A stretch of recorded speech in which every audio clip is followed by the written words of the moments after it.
رانا ثناءاللہ صاحب، آپ کا کیا اندازہ ہے کہ یہ جو پیپلز پارٹی اور مسلم لیگ نون کا ساتھ ہے یہ اگلے 5 سال چلے گا؟ دیکھیں جی، یہ جو ساتھ ہے، یہ موجودہ جو اس وقت نظام ہے یا موجودہ جو اس وقت کولیشن گورنمنٹ ہے، اس کے بغیر یہ چل ہی نہیں سکتی۔ یہ جو نمبر میں تھوڑی بہت تبدیلی آئی ہے یہ اسپیشل سیٹوں کے فیصلے سے، ایون دین پیپلز پارٹی اور پی ایم ایل این کی جو کولیشن ہے اس کے بغیر یہ سسٹم نہیں چلے گا، اور اس بات کا احساس پیپلز پارٹی کو بھی ہے، اس بات کا احساس ہمیں بھی ہے، ٹھیک ہے، اور اس میں کوئی جو ہے وہ دوسری رائے نہیں ہے۔ اور دوسرا یہ جو افواہ ہے یہ بالکل بے معنی ہے۔ آپ مجھے بتائیں کہ جو یعنی یہ بات کی گئی کہ جی فیلڈ مارشل جو ہیں وہ آنا چاہتے ہیں پریزیڈنٹ ہاؤس میں۔ دیکھیں، میں یہ بات واضح کر دوں، اسیسمنٹ ہوتی ہے، آپ جن لوگوں سے ملتے ہیں، جن سے بات کرتے ہیں، وہ بندہ جو ہے نا وہ یونیفارم میں ہی رہے گا۔ کب تک رہے گا یہ تو میں جو ہے وہ اس بارے میں تو میں بات نہیں کرتا، لیکن یونیفارم سے وہ گھر جائے گا، کسی جو ہے وہ اس قسم کے آفس میں آنے کا سوال ہی پیدا نہیں ہوتا۔ کچھ بھی نہ کہا اور کہہ بھی گئے، ٹھیک ہے۔ اب یہ بتائیں سلیم مانڈی والا صاحب کہ جب ہم پیپلز پارٹی پنجاب کے کسی رہنما سے، کسی ایم این اے سے، آفس بیرر سے بات کرتے ہیں، وہ مسلم لیگ نون کے خلاف شکایتوں کا دفتر کھول دیتا ہے۔ جب آپ جیسے کسی رہنما سے بات کرتے ہیں جس کا تعلق سندھ سے ہے، تو آپ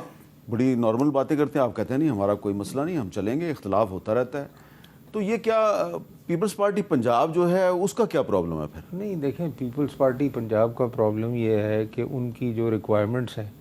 یا ان کی جو نیڈز ہیں بینگ ان دا گورنمنٹ، تو وہ جب نہیں ایڈریس ہوتی تو وہ پھر ان کے گلے ہوتے ہیں اور ان کے پرابلمز ہوتے ہیں۔ تو پنجاب میں اوبویسلی کیونکہ پیپلز پارٹی کا نمبر بہت کم ہے تو ان کی چیزوں کو اتنا اٹینشن نہیں دیا جاتا، اور اس کی وجہ سے وہ ہمیں بھی آ کے کمپلین کرتے ہیں، قیادت کو بھی کرتے ہیں۔ اور لیکن آپ کی لیڈرشپ تو بہت کمپنسیٹ کرتی ہے۔ سندھ گورنمنٹ پنجاب میں ہاسپٹل کھول دیتی ہے، جی ایسے بالکل ہے، اس دفعہ ایسے ہوا ہے۔ تو اس پہ اعتراض تو نہیں کرتی پنجاب گورنمنٹ؟ نہیں، پنجاب گورنمنٹ تو دیکھیں نا، وہ تو اس لیے کرنا پڑ رہا ہے کیونکہ پنجاب گورنمنٹ اگر وہاں رسپانس نہیں کر رہی ہمارے لوگوں کو تو وہ پھر ہماری طرف آتے ہیں، تو ہمیں تو اپنے لوگوں کو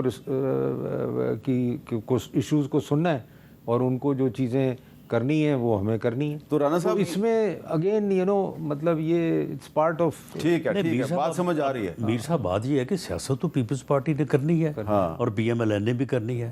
باقی رہی کہاں تک اس بات کا کہ گورنمنٹ کو سپورٹ کرنا ہے اور گورنمنٹ کو نہ صرف گرانا نہیں ہے بلکہ گرنے نہیں دینا، یہ تو چارٹر آف ڈیموکریسی کی بھی جو ہے وہ ریکوائرمنٹ ہے۔ چلیں اب ذرا ویورز جو ہیں وہ یہ بھی جاننا چاہتے ہیں کہ رانا ثناءاللہ صاحب کی کل مولانا فضل الرحمان صاحب سے بڑی خوشگوار ماحول میں ملاقات ہوئی ہے، تو اس کے پیچھے کیا تھا؟ اس کے پیچھے جو کے پی کے میں سینٹ کا الیکشن ہو رہا ہے وہ تھا۔ اچھا، تو اب اس کا مطلب ہے آپ مولانا صاحب کے ساتھ مل کے الیکشن لڑنا چاہتے ہیں؟ جی، ہم وہاں پہ چاہتے ہیں کہ اگر وہاں پہ کچھ ایسی صورتحال ہے کہ مولانا کے پاس جو ووٹ ہیں، جو ووٹ ہمارے پاس ہیں، اگر وہ اور پیپلز پارٹی کے پاس ہیں، اگر ان کو مل کے اچھی ترتیب اور وائزلی ان کو اگر استعمال کیا جائے تو شاید 1-2 سیٹیں جو ہے وہ ہم زیادہ جو ہے وہ حاصل کر سکتے ہیں۔ اس کے بارے میں ان کے ساتھ تھا کہ آپ اس بارے میں جہاں پہ آپ تعاون کر سکتے ہیں آپ کریں، جہاں پہ آپ نہیں کرنا چاہتے تو ہم اس کے لیے تیار ہیں، ہم آپ کے ساتھ تعاون کریں گے۔ تو علی ظفر صاحب آپ یہ بتائیں کہ آپ نے بھی بڑی کوشش کی کہ مولانا فضل الرحمان صاحب کا تعاون حاصل کیا جائے، آپ کو تو کامیابی نہیں ہوئی۔ کیا لگتا ہے کہ مسلم لیگ نون کو کامیابی مل جائے گی تو پھر آپ کے جو سینٹ کے الیکشن میں جو رزلٹ ہے اس پہ اثر تو نہیں پڑے گا؟ جی دیکھیں، یقینی طور پہ ہم نے کوشش کی اور اس میں ابھی بھی کرتے رہیں گے، لیکن فی الحال تو ناکامی ہوئی، ہماری کوئی کولیشن نہیں ہو سکی اپوزیشن کے لیے۔ بہت ساری چیزیں تھیں جس پہ ہم نے ایک طرح سے ایگریمنٹ ہو گئی تھی، جو اصولی فیصلے تھے وہ ہو گئے تھے، لیکن بہرحال ابھی تک کوشش جاری ہے، اس میں کامیابی تو نہیں ہوئی۔ جہاں تک تعلق ہے سیٹس کا ریزرو سیٹس کا فیصلہ جب سے آیا ہے تو میری نظر میں ضرور یہ کہنا چاہوں گا کہ یہ فیصلہ اس حد تک تو بالکل غلط ہے کہ جو سیٹیں پی ایم ایل این یا پیپلز پارٹی یا جے یو آئی کو مل گئیں یہ یا ان کے پاس ووٹس آ گئے، یہ یہاں تک فیصلے کو پہ آپ بالکل تنقید کر سکتے ہیں، کیونکہ یہ آپ کہہ سکتے ہیں کہ پی ٹی آئی کو نہ ملتی لیکن وہ اٹھا کے ان کو دے دی گئیں جن پارٹی کے پاس آئین میں کوئی حق نہیں تھا کہ وہ سیٹیں حاصل کر لیں، تو اس لحاظ سے ضرور ہماری سیٹیں کم ہوئی ہیں۔ اور جس طرح مولانا صاحب کی بھی سیٹیں شاید ایک بھی نہیں تھی، اب ان کی شاید 2 یا 3 ہو گئی ہیں، اسی طرح پی ایم ایل این اور پیپلز پارٹی کی بھی بڑھ گئی ہیں اور ہماری کم ہوئی ہیں، تو یہ ایک حقیقت ہے اس ججمنٹ کی وجہ سے۔ ٹھیک ہے، میری نظر میں اب اگر سینٹ کی بڑی کوشش کی تھی ہم نے کہ جو سیٹیں ہیں وہ آئین کے مطابق ہوں، لیکن ہم نے بحث کے بعد جب ایک بار فیصلہ آ گیا تو اب اس پہ عمل درآمد ہو رہا ہے، تو آپ